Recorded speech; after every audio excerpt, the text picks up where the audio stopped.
ધારાસભ્ય યોગેશ પટેલ કે જેઓએ રજૂઆત કરી છે. વડોદરાના એમએલએ યોગેશ પટેલે ડિજિટલ અરેસ્ટના પ્રયાસનો કેસ યોગેશ પટેલે નાયબ મુખ્યમંત્રી હર્ષ સંઘવીને પત્ર લખ્યો. રોડ અને લારીઓ પર મળતા સિમ કાર્ડ બંધ કરાવવા રજૂઆત. સિમ લેનારની સામે સાક્ષીનું ઓળખપત્ર બાયોમેટ્રિક પુરાવા લેવા રજૂઆત કરવામાં આવી છે. વિધાનસભામાં અલગથી કાયદો બનાવવા યોગેશ પટેલની રજૂઆત. માત્ર ઓથોરાઇઝ ડીલર જ સિમ કાર્ડ વેચી શકે તેવો કાયદો બનાવવા ધારાસભ્યએ નાયબ મુખ્યમંત્રીને પત્ર લખી અને રજૂઆત કરી છે.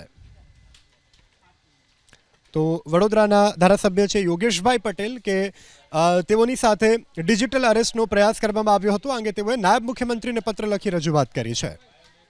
ધારાસભ્ય યોગેશ પટેલ કે જેઓએ રજૂઆત કરી છે.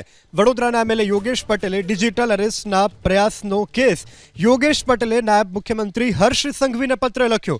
રોડ અને લારીઓ પર મળતા સિમ કાર્ડ બંધ કરાવવા રજૂઆત. સિમ લેનારની સામે સાક્ષીનું ઓળખપત્ર બાયોમેટ્રિક પુરાવા લેવા રજૂઆત કરવામાં આવી છે.